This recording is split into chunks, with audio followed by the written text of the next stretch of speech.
Welcome, everybody. We've got a big crowd today. People will probably be joining over the next few minutes. Um, I think over 150 of you signed up, so we're very excited today to uh, hear Dr. Linda Rammler talk about preparing for possible cuts to Medicaid home and community-based waiver services. Before we jump in, just a couple of words about TASH, which probably many of you know, but perhaps some of you don't know. And so we're going to do just a little discussion about that. TASH is an international organization that's focused on inclusion for individuals with significant disabilities throughout the lifespan. And really, TASH members, which is a lot of fun, come from sort of all walks of life. We have professionals, families, university professors, researchers, support staff, educators, self-advocates, just people in all walks of life. And it makes for a pretty invigorating discussions and wonderful group of people. We are part of TASH New England. There are several chapters throughout the country, and I think we have over 20 states represented who are joining on. So that's really exciting. When you are a TASH member, you will automatically become a chapter member of your respective state. Let's see, what else? This, as you all know, was a free webinar. Generally, we do charge a nominal fee. And so we are more than happy to accept any kind of donation that you would like. You had an opportunity to make a donation during the registration. You'll have another opportunity when you receive the audio recording. And you can certainly go to the TASH website and join. So there's a number of ways that you can support the organization, and we hope that you take advantage of those. Okay, so now on to today's webinar, preparing for possible cuts to Medicaid home and community-based waiver services. So there's a number of questions that Linda asks or will cover with this. And it's just important. I'm just going to mention them, but Linda will also answer these questions and come back to them. What kinds of home and community-based services are now funded by Medicaid waivers? How will individuals with disabilities and their families be affected if Medicaid funds are cut? And what can you do to advocate that Medicaid funding continues? Okay, so these are big questions. We're going to scratch just a quick note on the presentation.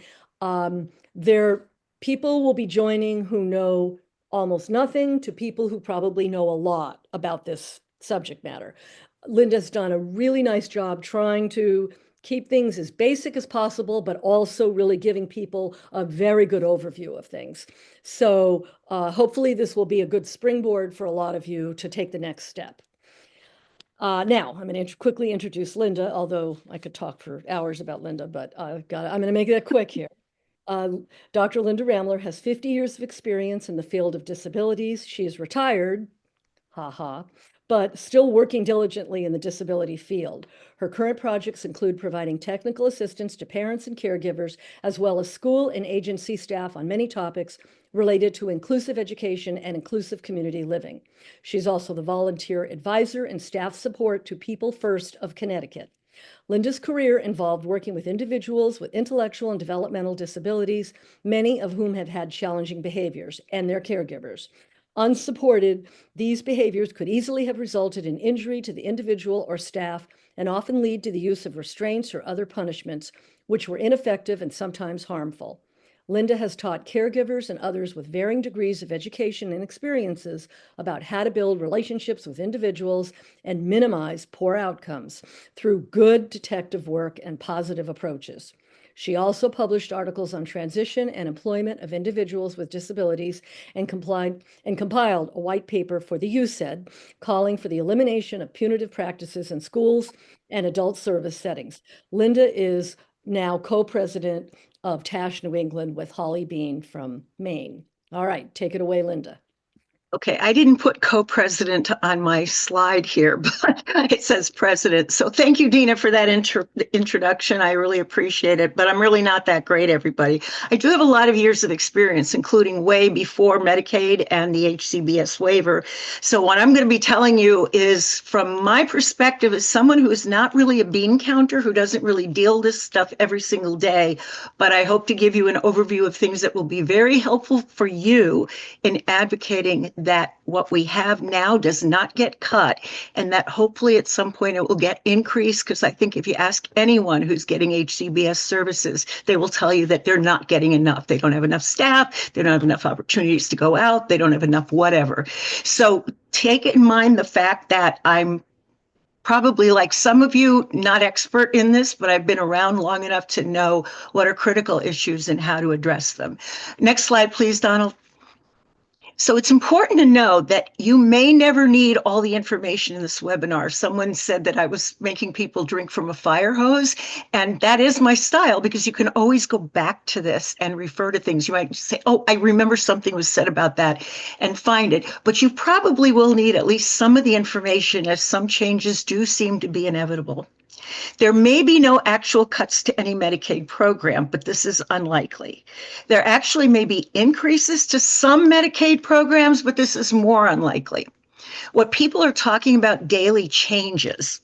It's just that constant, even as I was developing this webinar, I had to change a number of slides to keep the information more current. So really what we're doing here today is to prepare you, arm you with information, arm you with facts, arm you with ideas, just in case. Next slide, Donald, please. So this is a 3-part webinar. It will be repeated tonight at 6 o'clock. Part 1 is what is the Home and Community-Based Services Waiver, or the HCBS waiver, or sometimes I'm just going to say HCBS. So hopefully you can get into the swing of using those initials, because it's really hard to say Home and Community-Based Services Waiver all the time. Part 2 is what might you lose, or people you care about lose, if HCBS funds are cut. And Part 3 is what can you do now to prevent cuts. Like I said, there are probably inevitable changes at some level. So Part 3 are things that you can do to prevent even those, or to make sure that they're done in a way that's consistent with providing good HCBS services. Next slide, Donald. So Part 1 is what is the Home and Community-Based Services Waiver, HCBS waiver? Next slide, please. So Medicaid used to just pay for people in institutions through intermediate care facility money. Medicaid was part of a healthcare program, and they realized that some people weren't desperately ill because they had disabilities, but they did need some level of long-term care. So the original Medicaid that was used was called intermediate care facility money, and it was to improve conditions in large state institutions, like some of the ones in New England, Pineland in Maine, Brandon State School in Vermont, Fernald in Massachusetts, Mansfield in Connecticut, which is closed, and Southbury, which I'm embarrassed to say is still open.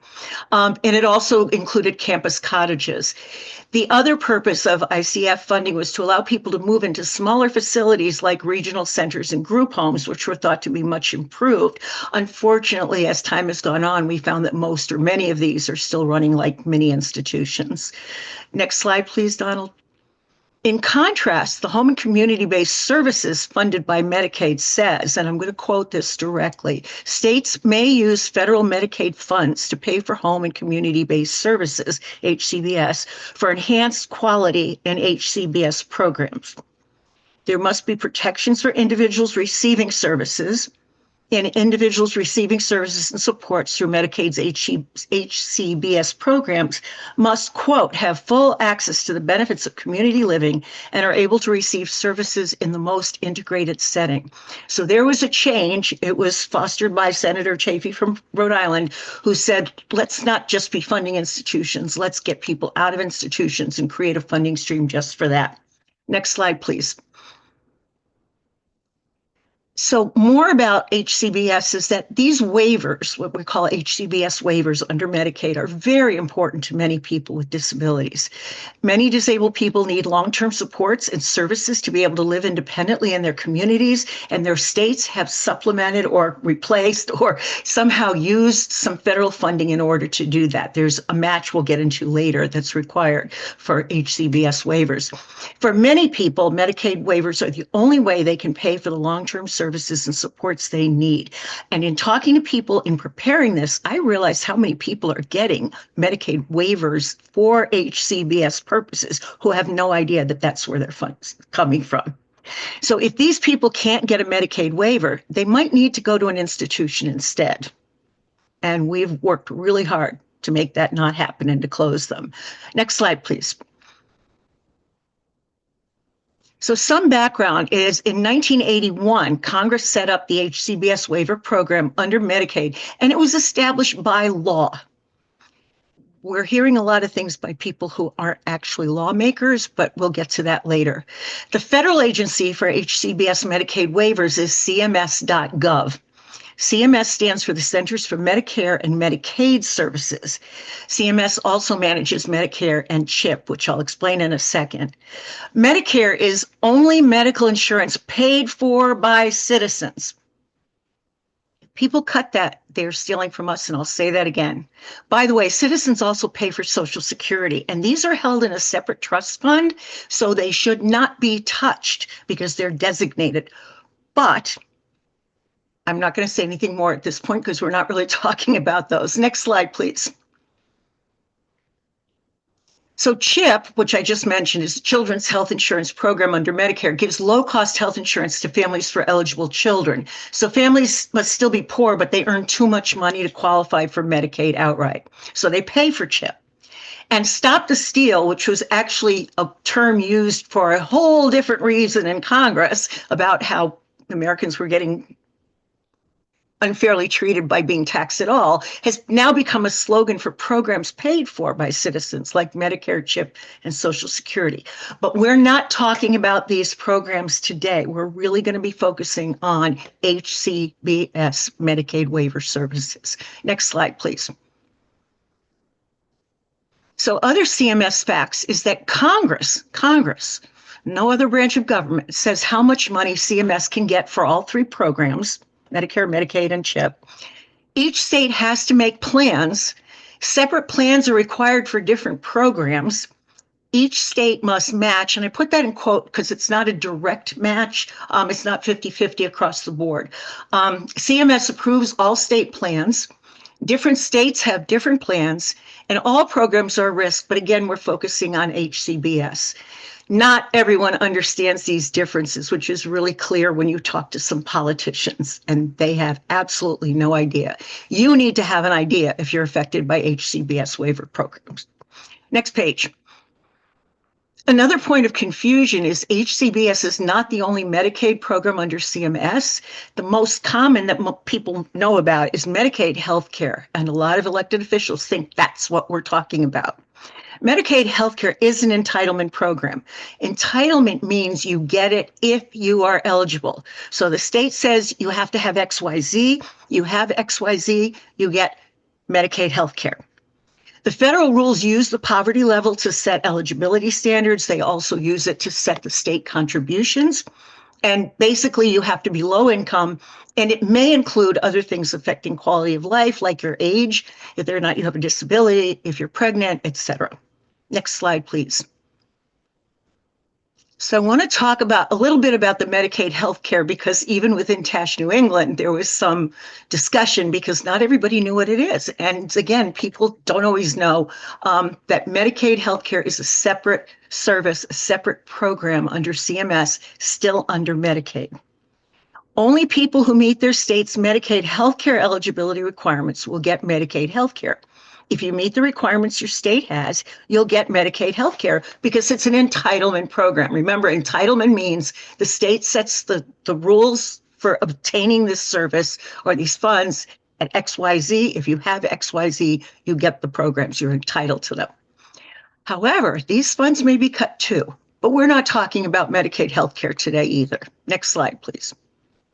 We're only talking about the Medicaid Home and Community-Based Services Waiver, or HCBS.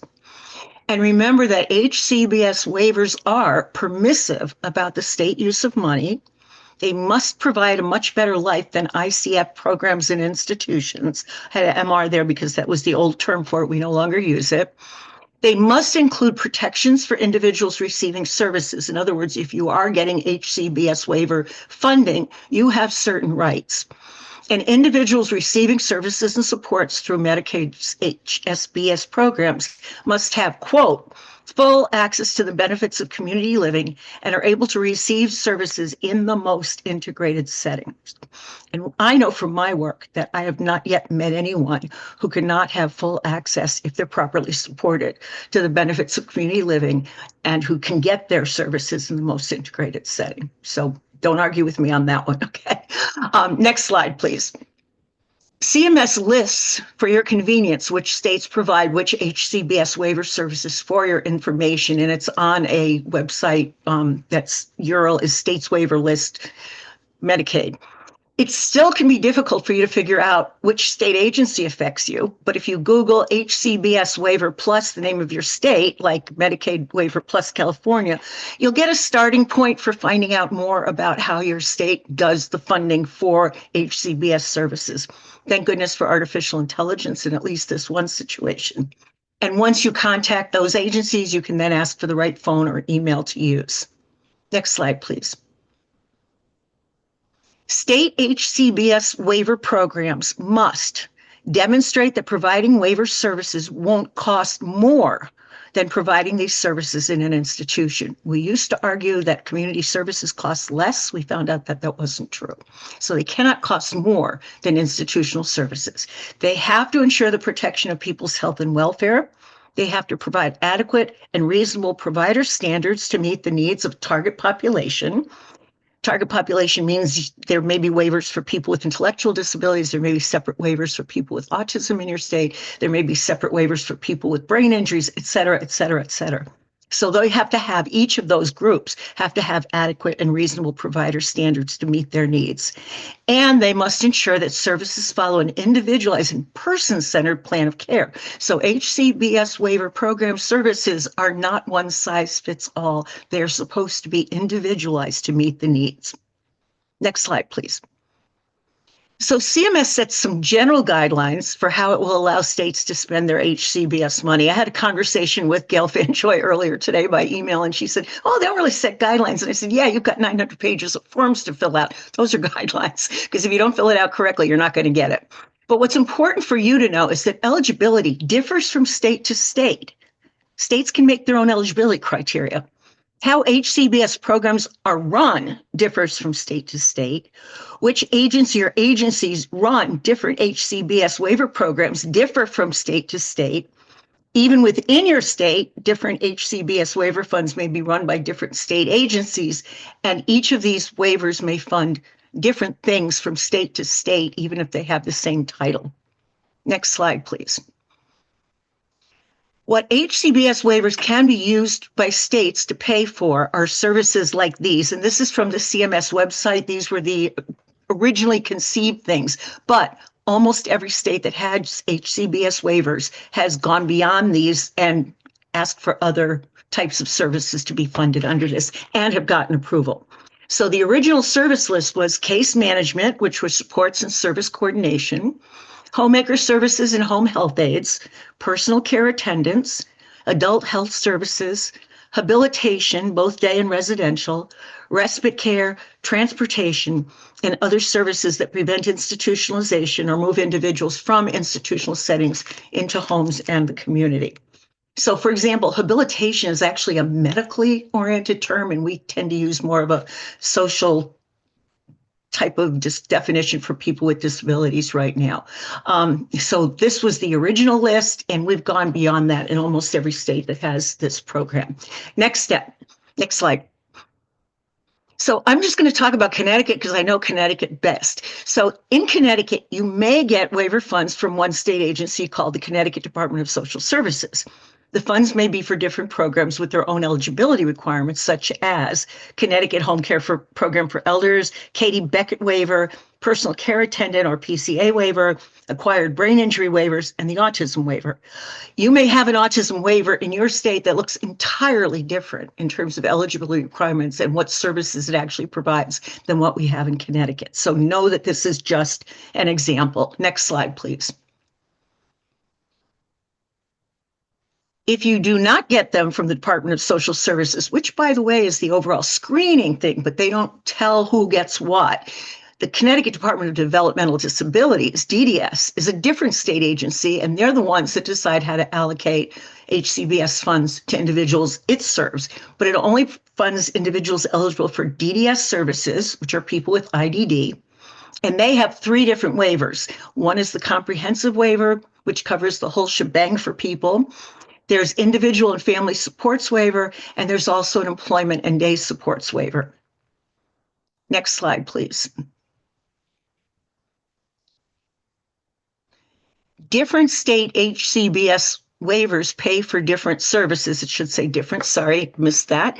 The employment and day supports waiver in Connecticut, for example, can pay for adult transition services, individualized day supports, group supported employment, customized employment, job coaching for competitive integrated employment, and other things that the case manager goes back to the bean counters in our state agency and says, we need funding for this in order for this individual to have employment. Other states may fund these same services, even if they're called different names, or they may have totally different services with the same names. Next page, please.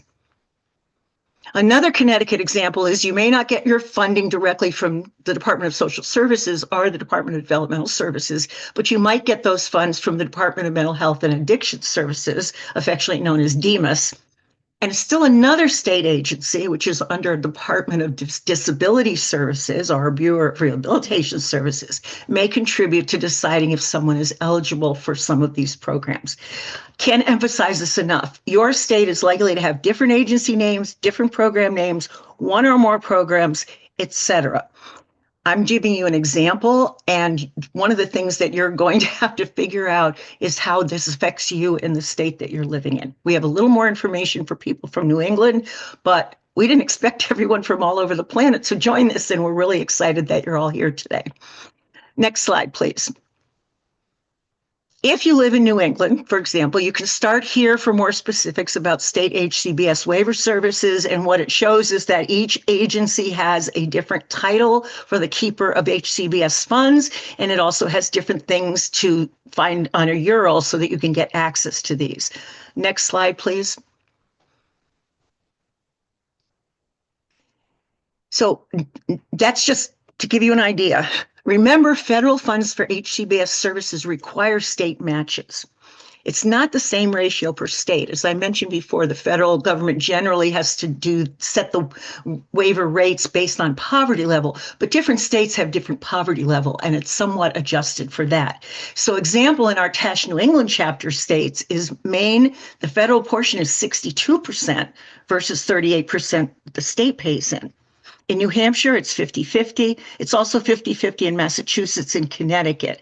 Vermont pays a little bit more, 42% as compared to 58% that the feds contribute. And in Rhode Island, it's 44% in relation to 56% that the feds contribute. Next slide, please.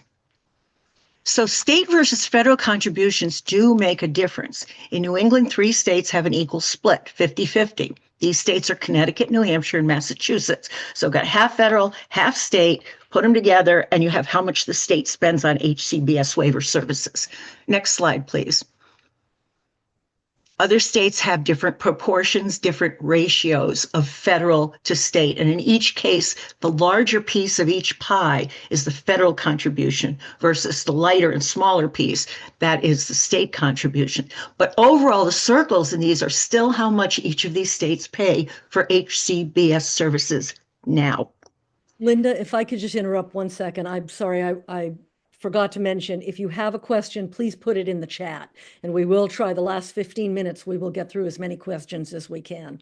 Sorry to interrupt. Actually, I'm sorry. If people could put it in the Q&A. Oh, you do? I thought you wanted it in the chat. Well, okay. I don't get to, I can't see the chat from other people. Okay. I can see okay. Q&A. Okay, right. thank you. Sorry, Thank Linda. Those are my primary support people. We have to defer to them.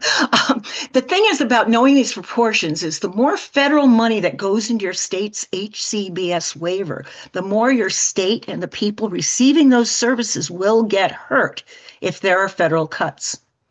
So if they cut 10% in Maine, they're going to drop down and the state ratio is going to drop down and they're going to have less money per person. That circle is going to get smaller. Same with Vermont, Rhode Island. In the other states, it's 50-50. So whatever the feds cut has to get cut in Connecticut too, for example, or Massachusetts, or what's the other one? New Hampshire. Next slide, please. So why is it important to know what percent your state agency pays? It's important because if the federal government cuts HCBS funding, and you're affected seriously by HCBS funding because it pays for most of your home and community-based services, or all of them, your state may be able to use state funds to cover what's been cut. The problem is your state will probably have to raise taxes to pay for this then, which means you better be prepared to argue at the state level to advocate for an increase in taxes and to answer questions about why the HCBS waiver services are so important. I hope that makes sense to everybody. Next slide. If you're confused yet, it's okay. I was when I first started learning all this stuff. It is confusing. You're not alone. And politicians and the media are very confused too. So for example, the president said not too long ago, we love Medicare. We're not going to touch Medicare. And about 2 days later, somebody went into the Medicaid offices and said, we want your information. So it's confusing about whether he was talking about the whole shebang that CMS funds or what. They often talk about those CMS programs like they're one program, and they seriously confuse Medicaid and Medicare. So when they say they're not cutting Medicare, do they understand that that means they are cutting HCBS waiver services for people with disabilities? But you can get information about how this might affect you to use in your advocacy. Next slide, please. So the summary of HCBS waiver services are they provide supports in the home and community living for people with different disabilities and conditions. They provide an alternative to institutions, and in some states, they are the only place that you can get at least residential services because the institutions have shut down. They're easily confused with other Medicaid programs like the Medicaid healthcare that I talked about. The states have different waivers, different agencies that administer them, different services under the waivers, different funding formulas, et cetera. So Congress, in setting this program up, gave a lot of flexibility to the states. So theoretically, that should be something that people really like, but it's not, unfortunately. So we're still in a situation where we don't know what's going to happen.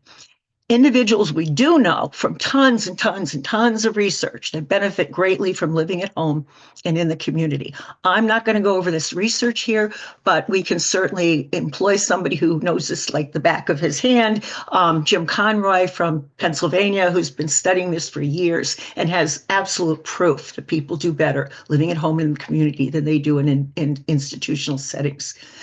Next slide, please. And how am I doing for time? Linda, it's 2:33, and I gave you 25 minutes for that first section, and you have 1:33 left over from that. But remember, the introductions were a little long, so keep on going, keep on That's talking. okay, as long as I'm not behind. Okay. So No.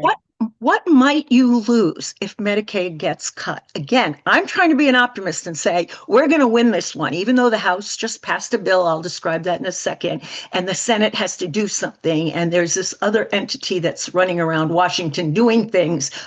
I'm still hopeful that it won't get cut because people advocate and make a lot of noise, like we'll talk about in part 3. But what might you lose if Medicaid gets cut?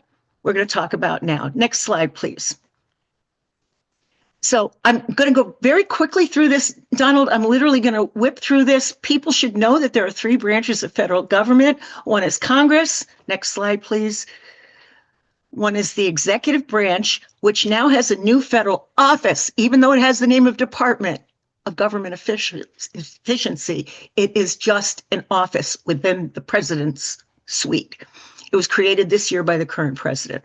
Next slide, please. And the third branch of government is the U.S. federal court system, which includes the Supreme Court and other federal courts. Next slide, please.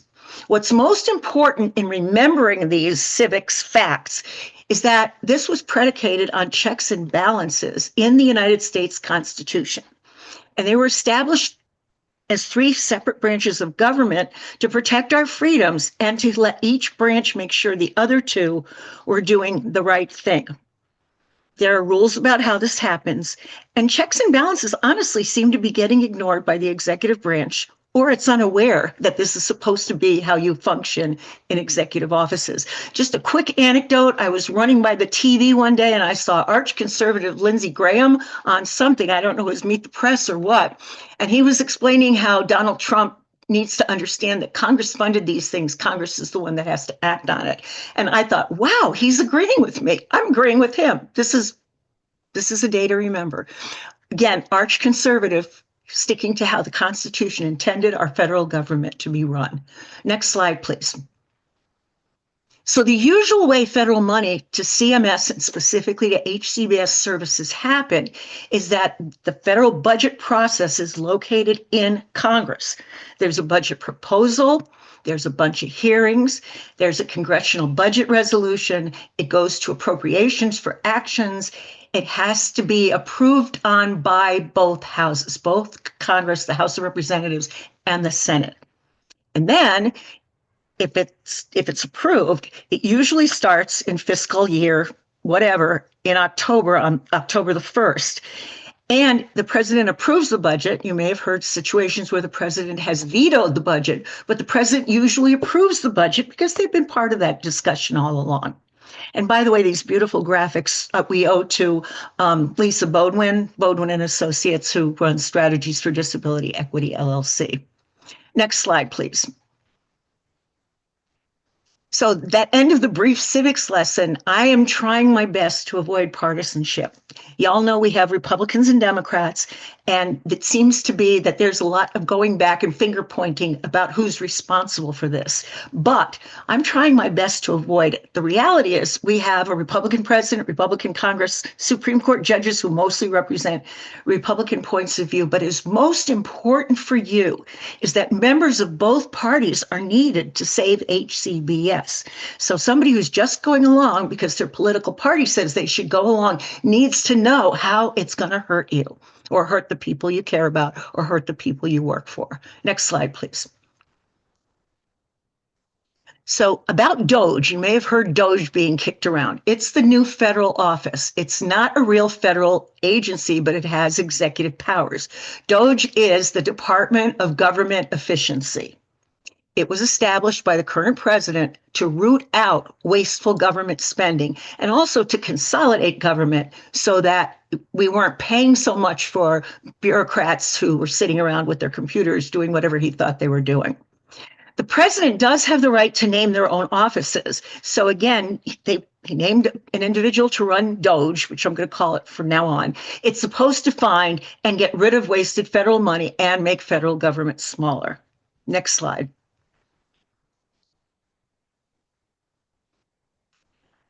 This is a problem, and my partisanship may be creeping through. The administrator of DOGE has already reposted that Americans who use federal programs are the parasite class.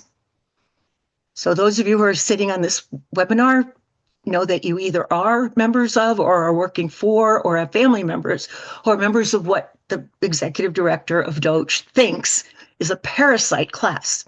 He said that the problem with our American society is that there's too much empathy. He's posted on social media a lot of things, and one of which is Medicare is where the big money fraud is happening. Does he mean Medicare, Medicaid? Does he mean everything in CMS? We don't know. Does he know the difference? And we also don't know if the president will continue to let him do what he wants to do, because there's people talking to the president saying you're not following the original U.S. Constitution and some of the amendments that were made subsequent to that. Next slide, please. So why was DOGE established? It's true the federal government spends a lot of money. It's true that there is a lot of fraud. It's true that 22% of the entire federal budget, and this includes defense, farming, agriculture, business supplements, etc., is spent on CMS. So we've got 78% of the federal budget going to everything else that's funded by the federal government. Under the last president, one place fraud was found was in Medicare and Medicaid reimbursements. Just want to make sure everybody on this knows it's not your fault unless you're one of the medical coders who works for a doctor or some other healthcare provider, because what this is due mostly to is not intentional fraud, but how things are coded and billed for services. So an example is if you go in because you've got a deep cut in your arm and there's one number, 1.0032 is the code for that. But the receptionist or the coder makes a mistake and does 1.0033. That may be the code for having your arm amputated. So if the doctor gets reimbursed for amputating your arm, that's a heck of a lot more than it would be to stitch up a wound and bandage it. That's where most of the mistakes are and most of the sources of fraud are. It's not that people are intentionally doing things. However, you've probably all heard news reports where doctors have lost their licenses or hospitals are under scrutiny or whatever because there has been evidence of intentional fraud. It happens. Some people are dishonest, but by and large, these mistakes are just that. They're mistakes. Next slide. And here's why all federal programs in 2025 are going to be different. The president himself has decided agencies need to cost less. The new DOGE, Department of Government Efficiency, is making federal agencies cut money without congressional input. They're doing this without anyone's approval at all. And then it's going to the federal budget process that Congress runs to deal with the fallout. Next slide, please.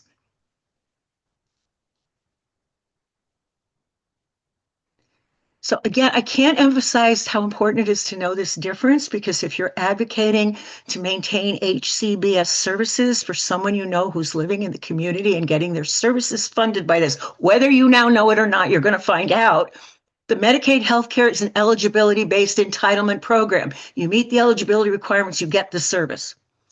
Medicaid HCBS waiver services are also eligibility-based. You can't get it if you don't meet certain criteria that the state's established, but they're considered discretionary funds. It's a big difference between an entitlement program and a discretionary program, even though discretionary relies on some eligibility criteria. That probably makes no sense at all. Just trust me, that's the way it is. But what discretionary means is you can be eligible, but you may not get it. Money's not guaranteed because it's discretionary. You're not entitled to it. So you may need an HCBS service or services, but not get it or get them. Next slide, please. So your reasons for not getting discretionary Medicaid HCBS funds is your state doesn't consider you eligible. You are eligible in one state, but move to a state where you're not eligible. Remember, different states have different criteria. There's not enough money to pay for HCBS services for everyone in need, so there's waiting lists. There are no HCBS funded programs that meet your need. Going back to autism services in Connecticut, people with autism who did not also have ID had no services at all until Connecticut applied for an autism services waiver. Unfortunately, the lead agency was changed, and that's a whole other story, but states can do that. So programs that could meet your needs may not have room, because we can't ask programs to expand beyond what they already have for staffing, et cetera. And this will definitely get worse if there are HCBS funding cuts. Next slide, please. So cuts to HCBS have already been being discussed, and some specific numbers have been laid out by Congress and the executive branch. The current CMS budget, again, this is for Medicaid, Medicare, and CHIP, is $17 trillion. The first idea was to cut $1.2 trillion, or 70%, from CMS. Too much? Most of us would think so. The second idea for the federal budget was made, and it said that it should be $880 billion, which is 3 zeros less than trillion, in cuts to Medicaid, but over the next 10 years. It's still too much when we consider cost of living increases, et cetera. There probably will be more discussions, but I don't have a crystal ball and I can't guarantee it. Next slide, please. What we do know is that the House, Congress is deciding on less money right now in at least the House of Representatives. They've listened to and agreed with the president and DOJ about cuts to Medicare. So they've already approved that $880 billion cut over 10 years. It will be phased in, but every cut means less money for services. And again, you add in cost of living, it's going to be even less money for services. The good thing is both Senate and House have to agree for an approved budget to go to the Senate, to president to sign. So it's still time to work at the House because they can come up with another idea, but it's also really hard press on your senators to not agree with this and to come up with a bill that cuts less if they're going to cut it all. Hopefully not cut it all. What will the Senate do? Can DOJ overrule them? These are total unknowns unless you speak out. I don't think DOJ is going to listen to, but the Senate will because they're elected. They're not appointed by the president. Next slide, please. And what are CMS programs that they are talking about when they're cutting this $880 billion over 10 years? We don't know. Medicare, I said before that the president says Americans like this, which is usually healthcare. It's just healthcare for the elderly and for people with disabilities as well are eligible for Medicare. Are they talking about the Medicaid healthcare program? Are they talking about the HCBS waiver programs? I know from having worked in government for many years, it's a lot easier to look at one program and say, cut it completely and we'll meet our goal. We don't need that to happen with HCBS. It could be both. And do the numbers even discussed include other programs like CHIP or even SNAP, which is what food stamps are called nowadays, because they don't know who funds what any more than some of you did before you started taking this webinar. So do decision makers really know the differences? And do they know which people they serve will be hurt? They won't know unless you tell them. Next slide, please. So right now, DOJ wants to do a deep dive into CMS. Remember, CMS is the Center for Medicare and Medicaid Services.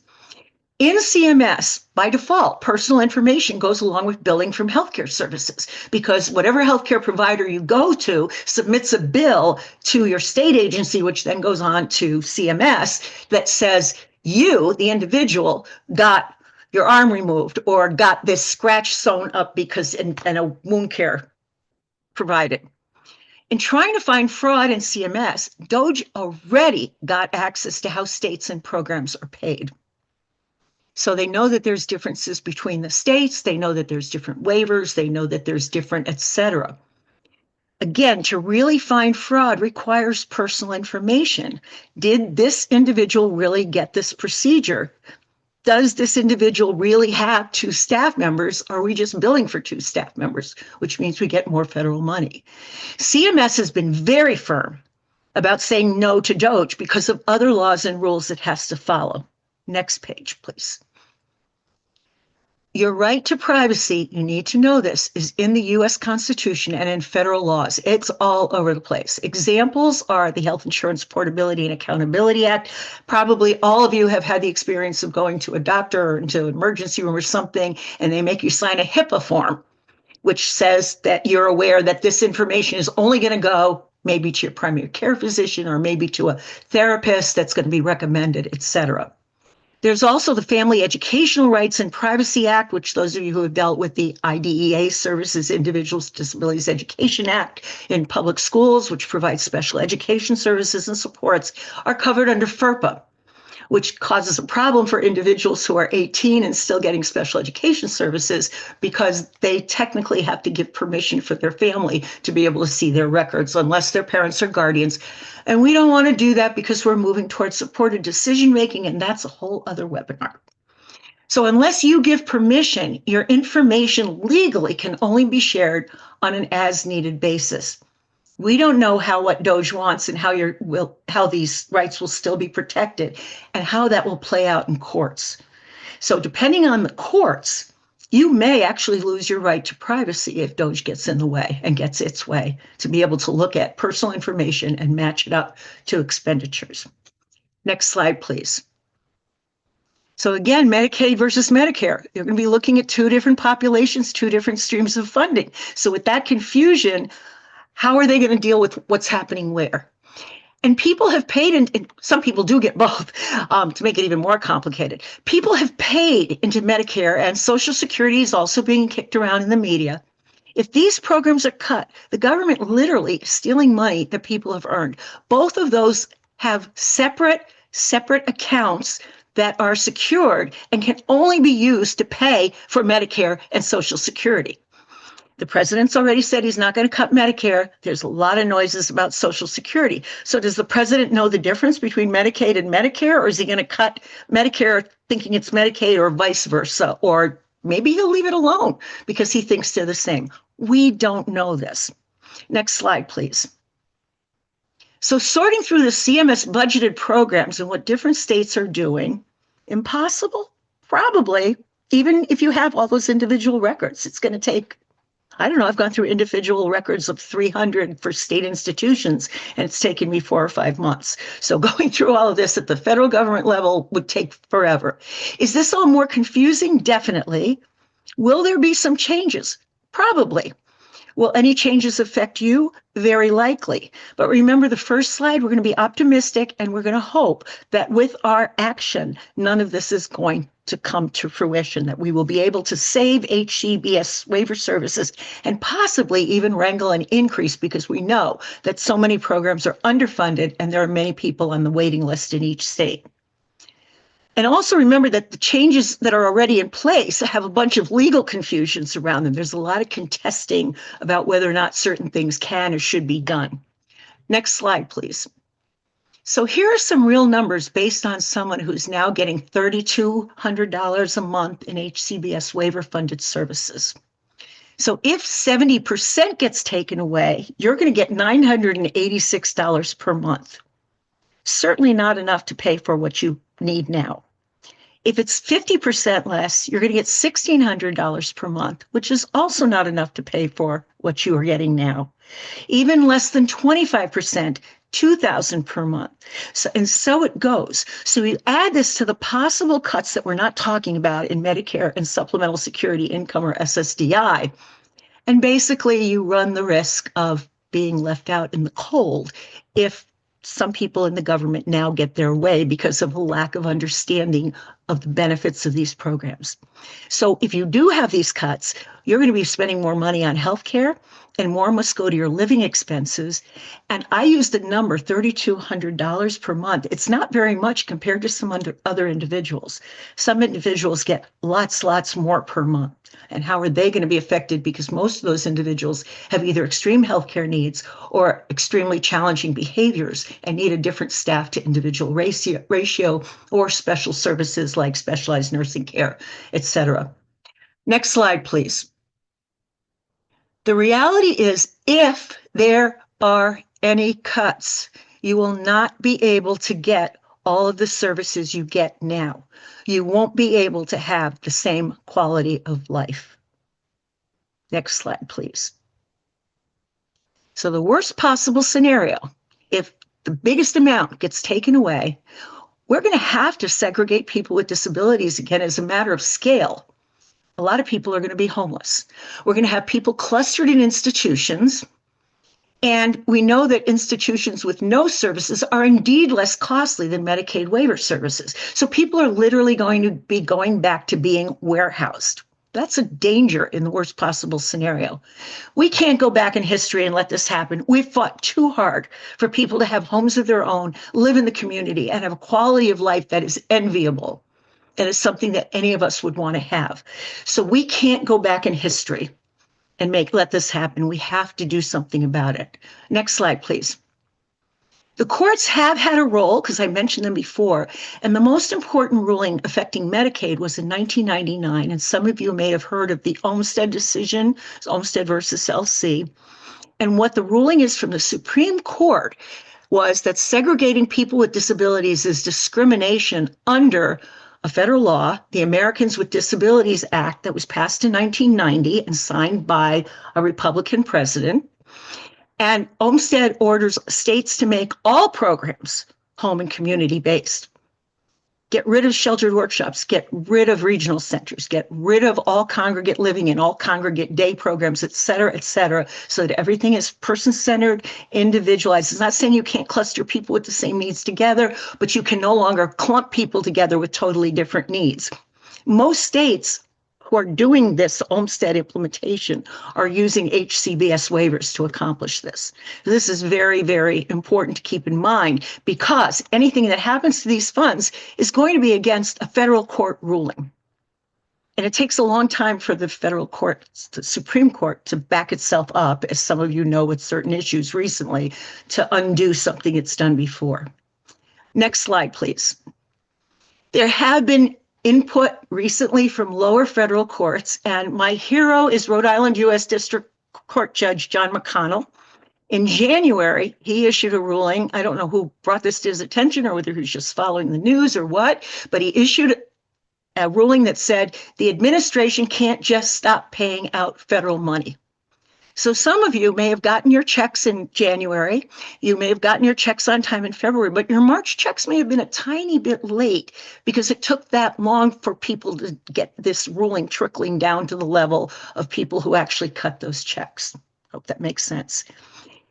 Again, Judge John McConnell stepped in March very recently and said, not only are we not stopping paying out federal money, but the federal spending freeze is blocked on everything until September 2025.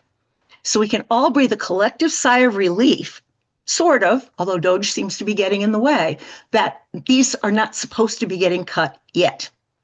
There also have been a number of class action suits in some states about eligibility denials, service denials, and so on. And we don't know how those are going to play out either, because it depends on whether or not what we do in our system with president leading Congress versus the way it's supposed to be, Congress leading the president, happens. Next slide, please. So a summary of possible outcomes the attack on Medicaid could have is less funding for services people need, people no longer able to live at home and in the community, homelessness or reinstitutionalization could occur, individuals could lose their right to privacy under DOJ, less income equals less spending equals the economy suffers, which I don't think anyone's thought of, more expensive legal battles, and honestly and truly our democracy as defined by the United States Constitution could end. I'm going to be optimistic and hope none of these things happen because of what we're going to talk about on the next slide, please. Which is, what can you do now to prevent cuts? This is part of just doing a little time check here for you. I see it, 256. Yeah, we're 256. And so if we can go through these 15 slides We will in go 10 minutes, we're going to be good. We will go through these really quickly because you will get a copy of this. And if I believe, Donald, this is also going to be recorded and available online at TASH. Yes, it is being recorded, and I will post it on YouTube and email it to all attendees. Awesome, because I know I'm talking in fast speak, and that's not really cool. It's not accessible. So what can you do now to prevent these cuts? Next slide, please. Does this have to happen? Not really. But it requires you, your family, your staff, your friends, and everybody else to understand how the cuts will hurt you as an individual. You need to have a story about how the cuts will hurt you. Include how waiver services have really improved your life. Don't get into how you could use more staff, but talk about how what you have now improves your life. I get to go bowling once a week. I get to go shopping for my own groceries. I have a bed in my own room. I have supported employment where I'm working in a real business and industry, and I've been making friends with my coworker. You need to know what services are paid for and how they affect you and improved your life. You can write your story yourself, or you can get some help. Don't be afraid to share it. Tell it, print it, send it to the media, get it out there, because we're dealing, doesn't seem like it sometimes, we're dealing with human beings, which means they have a heart. And the best way to tug at those heartstrings is by telling an individual story. There's also other things that we can do, but you want to get your own story down pat so you can say, hey, if you vote for this senator in Alabama or senator in wherever, this is what you're going to be doing to me, because these things that I have now, which are great, are going to go away. Next slide, please. Who do you talk to about this? Who do you tell your story to? Governor, states agencies that give you HCBS funds for services, your state legislature, congressional representative, reporters, TV, newspapers, radio, other media. You do this both in your group and as individuals so that it's always power in numbers. You want to get as many of these stories out there as possible to as many people as possible. And for someone who says your governor has nothing to do with this, that's bullshit. Excuse my French. I usually get a chuckle for that, but everybody's mic is off. The bottom line is there's a governor's association and they all get together, and guess who they put a lot of pressure on? Their congressional delegation. So absolutely you should tell your governor. Absolutely you should tell your state agencies, because they all have professional agencies who have lobbyists in Washington. Everybody you tell can somehow impact what's going on in Congress. And if something awful comes out of Congress, maybe get the president to veto it. Next slide, please. Others to tell your story to. You hear anybody saying Medicaid cuts are a good idea, blast them with your story, your neighbors, members of your faith community, your friends, coworkers, others you know, but particularly target politicians who think this is a partisan issue. This is a great Republican idea, there I said the word, and want to go along with whatever their political party says. Because I can tell you right now, there are a lot of people in the Senate as well as in the House, who are Republicans who are feeling very squeamish about some of these discussions. They may be going along with them for now, but they're feeling very squeamish. Get to those people. Next slide, please. Do what's always been done. Mobilize, organize, take action. This is a picture of a rally we had in Connecticut last week where we had over 400 people protesting cuts to Medicaid. Repeat your story again to all who listen, including in public forums like this. Attend these Save Our Medicaid rallies, any other rallies that are local, and maybe travel to others, organize them with others, ask friends and families in other states to pay attention, participate, and do what they can, because this is a United States of America issue. Make noise, but don't be rude. Next slide, please. Get together with other groups in your state, like senior citizens, people on other waivers, faith communities that care, have them work with you. Form a group if you don't already have one. You can call it something like Hands Off My Medicaid or Advocates for Keeping HCBS Services, whatever. Make petitions, have all group members sign them, send them to the people you're telling your story to. Flood decision makers with phone calls, emails, face-to-face contacts, social media, be in their face. Next page. There's still more action items. Have a phone bank where everyone calls politicians and policymakers to give your message. I heard from a friend of mine that there is a church in Massachusetts that has a phone bank running each week, not just one, and they have a group of individuals from that faith community making calls over and over and over again to the same senators and representatives from Massachusetts just to keep this on their front page. You can accost people in your House of Representatives, your state house, you can go into Washington, they'll probably check you at the door and so on. But meet face to face, make appointments, drop in if you can, make donations to groups fighting for your rights. Next slide, please. And there are some specific places where you can go to stay on top of the most recent information. One of them is the National ARC for people with intellectual and developmental disabilities. You can subscribe to the Disability Scoop for a nominal amount of money. I get stuff from them 3 or 4 times a day. There's a blog on the American Association for Persons with Disabilities. The National Disability Rights Network is posting regular updates as well. And then there's a non-disability group that is really on top of this stuff and how it's going to hurt people who are vulnerable. And that's MoveOn.org, which is people-powered progress. So do things they ask you to do on their behalf. So you're already writing to your legislator. They want you to write to a legislator. Write again and say, this time I'm writing on behalf of the National ARC. This time I'm writing on behalf of my local ARC. Encourage others to join these groups, or at least these groups' actions. Next slide, please. Learn all you can and stay informed. There are reliable sources to give updates on what's happening to Medicaid. Facebook is not one of them. Either is Snapchat or any of those other things. Although if you see something there, it's worth looking at some of the truth finders and factcheck.com resources just to see if it's true. But you want to sign up for opportunities to learn. There's a disability policy seminar that the ARC is holding at the very beginning of April. I do believe it's not too late to register for that. You can get on group mailing lists, either email or snail mail, to get the most current information. Still, snail mail is faster than how government usually works. You can speak to self-advocacy groups because hearing from the people who are most affected is usually most effective. Have self-advocates speak to community groups. Next slide, please. And you want to be able to tell what HCBS cuts could mean to anyone who receives those funds or loves somebody or cares for somebody who receives these funds. Your family members may need to quit work to give you all the support you need. You may have even less staff, more vulnerable. You may have to quit your job.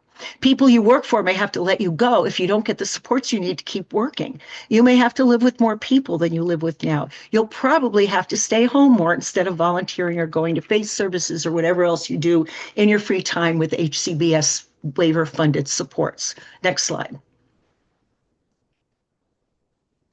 You have to be able to explain how those money effects of cuts affect the, if you have a family member who has to quit, they don't have as much money to spend. If you have to quit your job, you have less money to spend. So people who don't have as much money to spend hurt the economy. Those of you who are trying to bolster the United States economy and get rid of our huge deficit.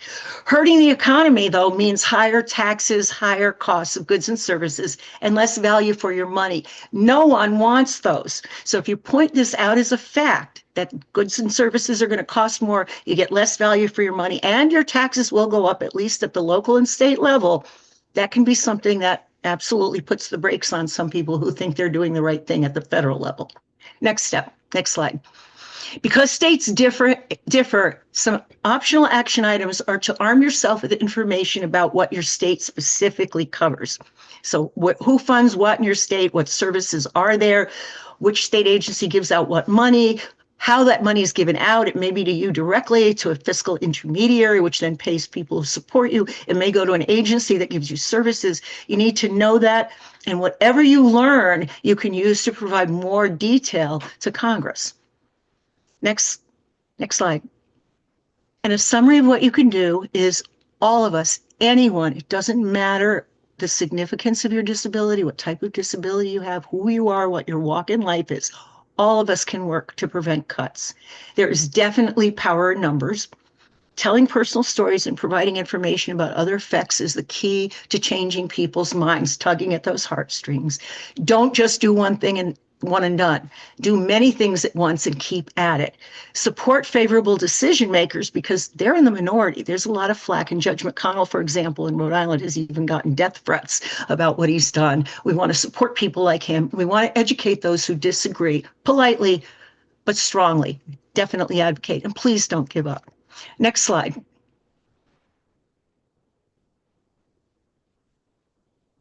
And by the way, just fresh out of, as I was developing this PowerPoint, quote, to better protect from fraudulent claims, the Social Security Administration announced it will be implementing, quote, stronger identity verification procedures, including requiring millions of recipients and applicants to physically go to agency field offices instead of phone calls.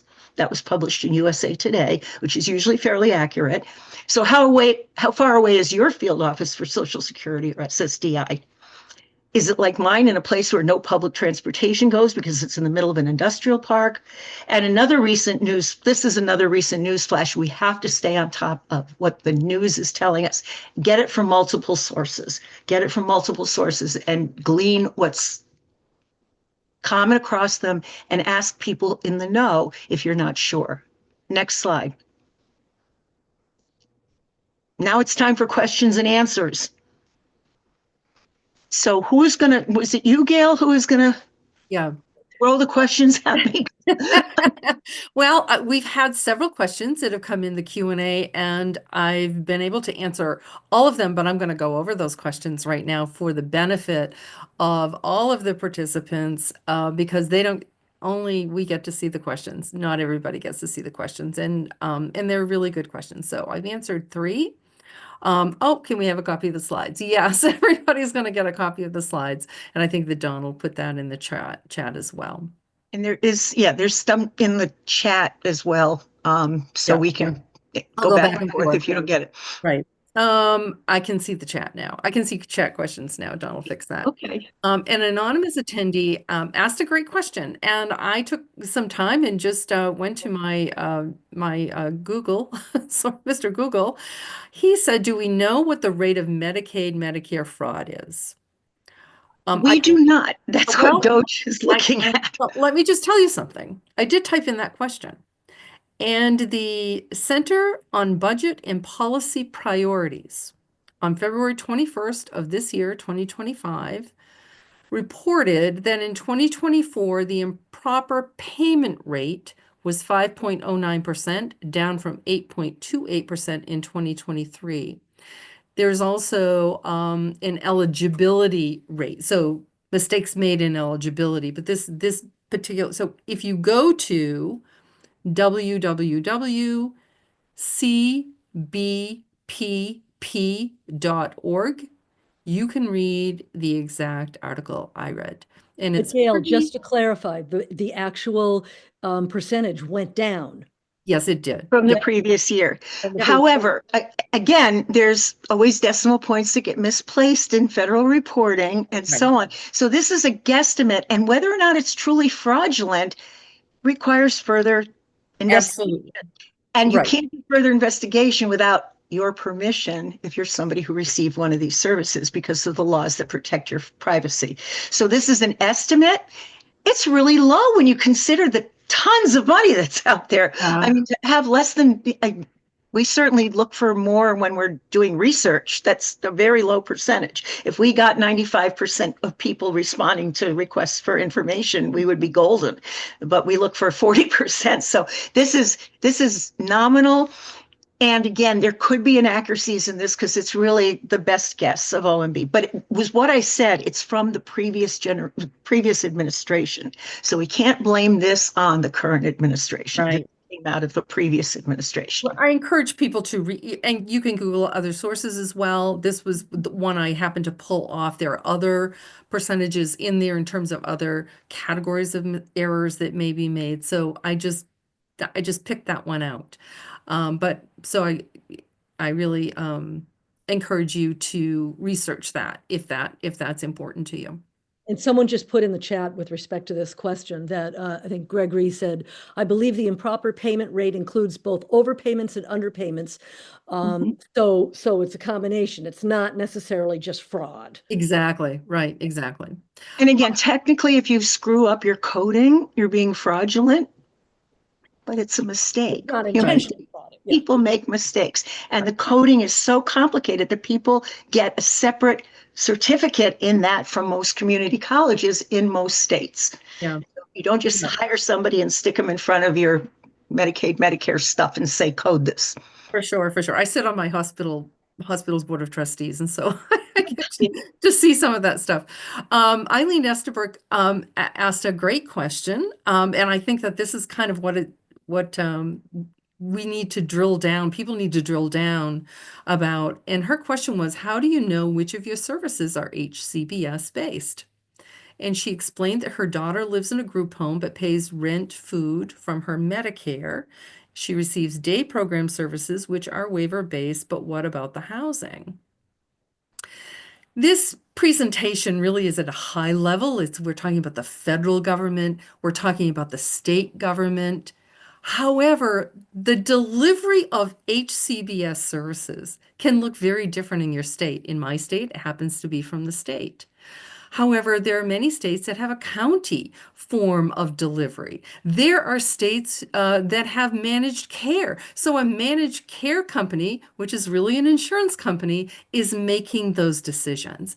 But if you have HCBS services, your person has a person-centered plan. Your person has a caseworker or a case manager or a care coordinator. Again, none of the terms go from state to state are the same. And so I would definitely speak to they are gatekeepers. They are the gatekeepers. They know what your person is getting and they know how it's funded. And so I would kind of begin there. Closest to the delivery of the service, who is involved in your daughter or son's life, your daughter in this case, because different states, certainly the day program is being covered, is a waiver service.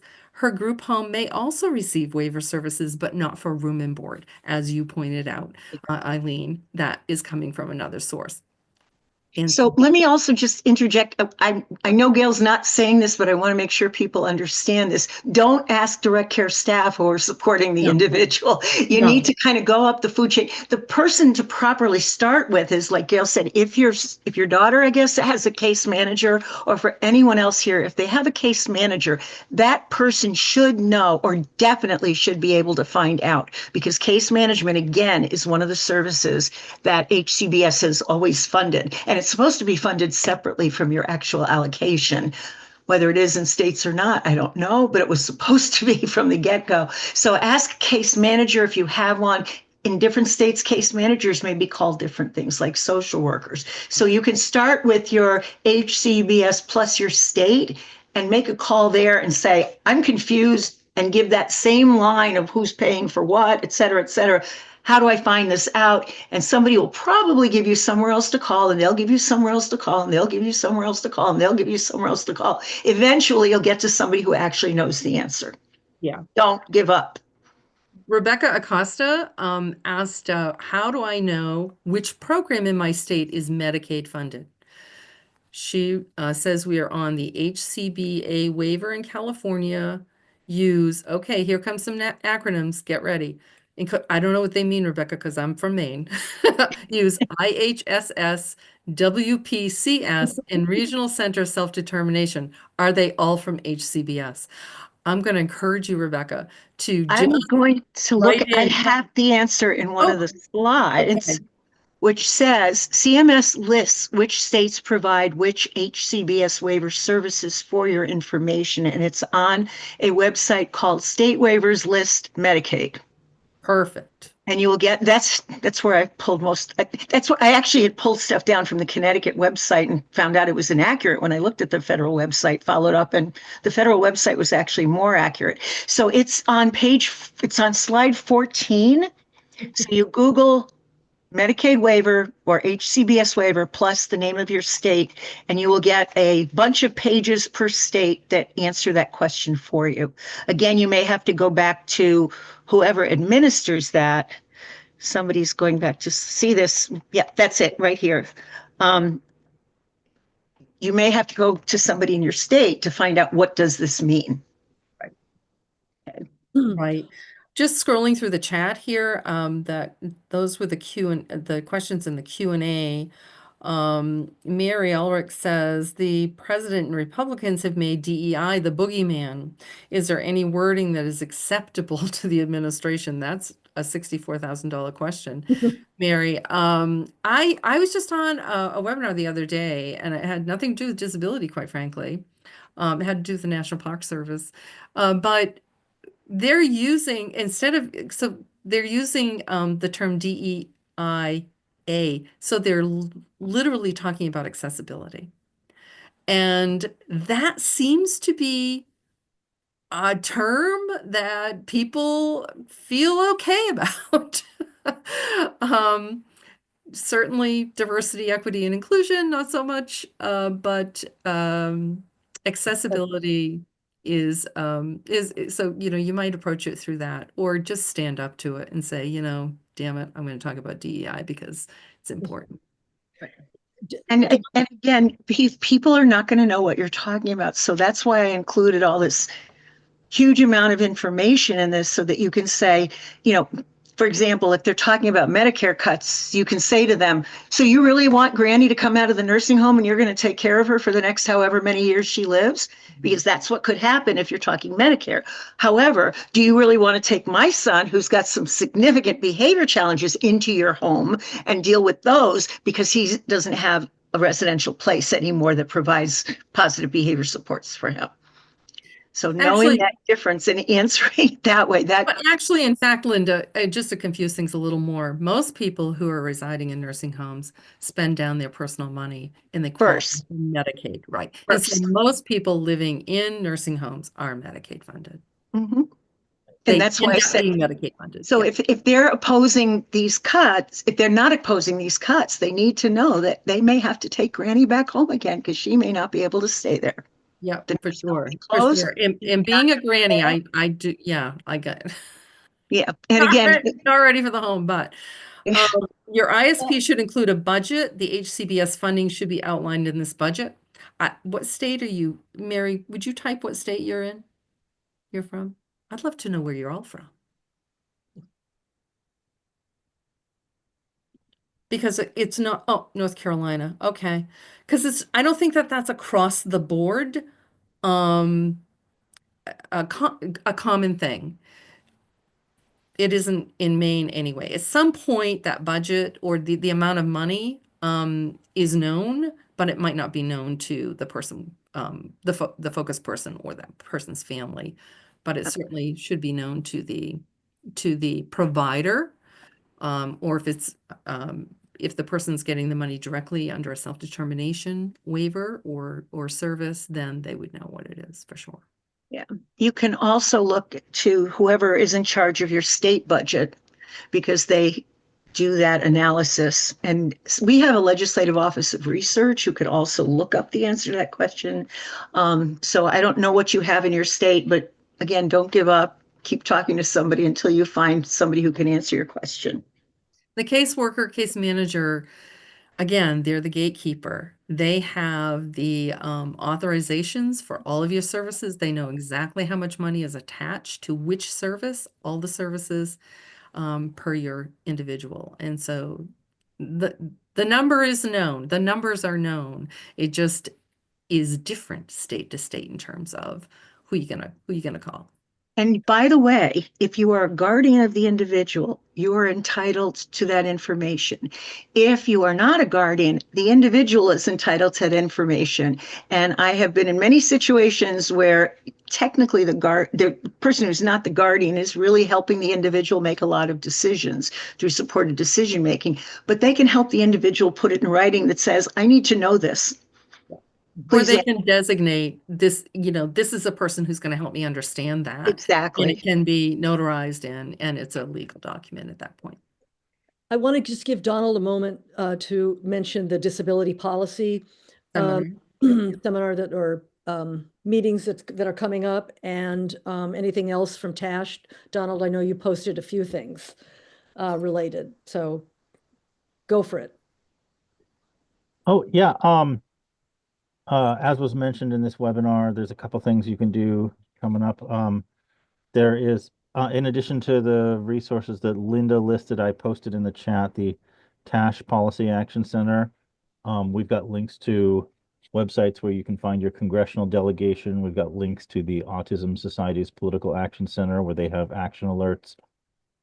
We have some additional resources, how to talk to your congressperson, how to reach their scheduler, et cetera. A disability policy seminar is coming up here in Washington, D.C. It includes 2 days of trainings on issues and how to communicate with your congressperson, followed by a day on the Hill in which people will be getting together in groups and going to visit their congressional delegation. When is You that, can Donald? register for the disability policy seminar at disabilitypolicyseminar.com through Friday online, and then they have kind of a brief blackout period, and then you can register on site at the disability policy seminar. It's here in Washington, D.C. What are the dates? It is where is it? Roughly? April 7th or 9th. This is Mike here. Hello, everybody. Great. Oh, so it really is coming up very soon. Okay. Also, we have an additional webinar series coming up that will be starting on April 3rd. The first episode in our webinar series is talking to your congressperson or talking to your congressman 101. So it will cover a lot of this same material again. So I'm not trying to end questions and answers because we still have a little bit of time, but I did want to show the last slide, Donald.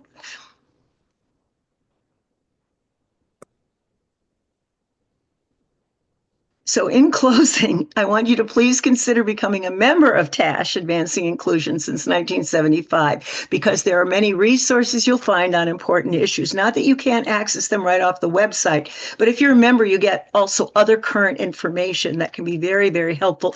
Even if it's not something in front of the federal government right now, I know a lot of states are messing around with things like restraints and seclusion and things like that. And so there's lots and lots of resources there. And the https://tash.org/join/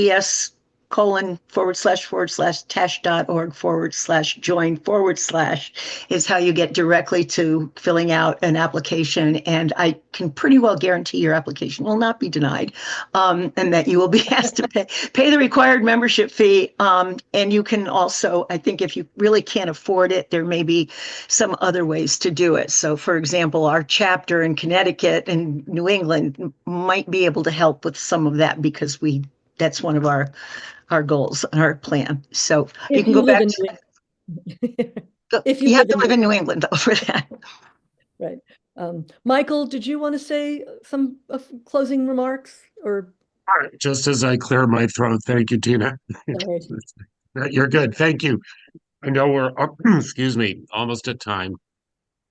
Really want to thank Linda and Gail and Dina and the whole team from New England Tash. That was excellent. I'm so glad it's going to be recorded, because I'd like to share that out with folks in my world of DC.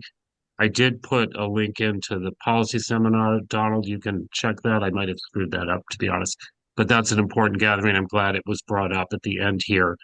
Medicaid will be the number one issue of many important issues, but the number one issue, frankly, of concern in action when we meet in Washington. Of course, it's not just in Washington that we advocate. The most important advocacy happens at the grassroots level, at the local and state level. And so this was an especially timely and helpful webinar. Thank you again. And as I said before, some people say, why would you talk to your state representative about this? Why would you talk to somebody in your faith community about this? Because you don't know what connections they have, and because they may belong to groups that actually can rally and do some of these other things collectively. Power in numbers. And an example of that is that in the first administration of the current president, one of the campaign promises was to shut down the Affordable Health Care Act. That was like pretty much the only thing that was run on. And guess what? It didn't happen. And it didn't happen because there was a groundswell of people who said, no, we like this. We're getting health care that we didn't get before because we didn't have any insurance coverage. And for people with disabilities, it was particularly important because it eliminated the pre-existing condition that many insurance policies had on it. So it's not that we can't change minds. Remember, these are human beings. They have heartstrings. You can pull on them. And if not, you could just say, you know what? There's like 3,975 people who are saying, you're wrong, and the rest of them aren't speaking up at all. Usually that's taken as an indication that you're wrong. You need to change your tact. Well, plus, the state is going to have to pick up some part of that tab. If the feds do reduce the Medicaid funding, whatever Medicaid means to them, if it's the big umbrella Medicaid, or if it's portions of it. Mary asked a question, and I think that, yeah, again, I want to just hone in on this. Are persons with disabilities and elderly people in a nursing home on Medicare and totally funded by the feds? Oftentimes it's Medicaid, yes. Whereas if a person qualifies in the community on an HCBS waiver, the state has to pay a percentage. So the state has a preference for nursing homes, no percentage for state to pay. That's a very astute observation, Mary. Nursing homes are considered institutions. And in our country, institutions are the default. They are actually, a state has an obligation to provide institutional care. They have no obligation to provide home and community services. It is not. Unless it's written into your specific state statutes. Yeah, but I don't know how they get away with having these large meaningless. and- But And the other anyway, The yeah. other thing I want to say is I'm really blessed in Connecticut because our entire congressional delegation is 1,000% behind this. They were all at that rally we had, with the exception of one person who really had something more important to do, more important than the rally, because everybody else was going to be there. But we're blessed. You don't need to lobby our delegation, but you can call them and ask what you can do to lobby your own. And if you're a government employee, you can't lobby, but you can educate. And giving this information to somebody unsolicited is called education, and you're allowed to do that. That's it. I'm going to shut up now and thank again everybody who's on this. And I hope this was helpful. And I thank the Tash New England team and Mike and Donald for their support in getting this information out there. And don't forget, if you want to hear this again, you're welcome to join. 6 o'clock tonight, Eastern Standard Time. Right, because poor Linda's got to do it all over again. Do it all over again. But absolutely, you can still you can use the same link. So we hope very much that you join TASH if you're not already a TASH member, that you consider making a donation. If you do or don't join, but most importantly, that you really think about the grassroots and getting the word out. And you know, everything Linda said and Gail said, absolutely the case. It really starts from ground up, and that's the TASH way, and that's actually the way change occurs over the several centuries. So, Mike, did you want to say one last thing? Yeah, I'm sorry, but just it's reinforces that. And we're hearing here in DC, and I'm sure some of you have read this, that there are Republicans, we are nonpartisan, there are Republicans, even conservative Republicans, who are getting very nervous. They're hearing from constituents. They know that any cuts to Medicaid are not really popular. They're not.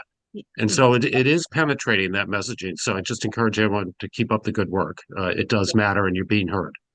I think I use the term squeamish. They're squeamish. Even though it may seem like, you know, your representative or your senator is not listening to you. Oh, yes, they are.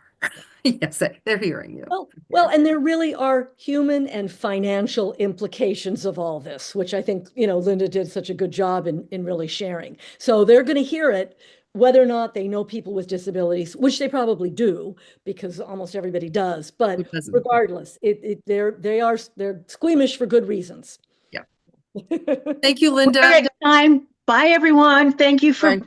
being on this, and some of you I'll see later.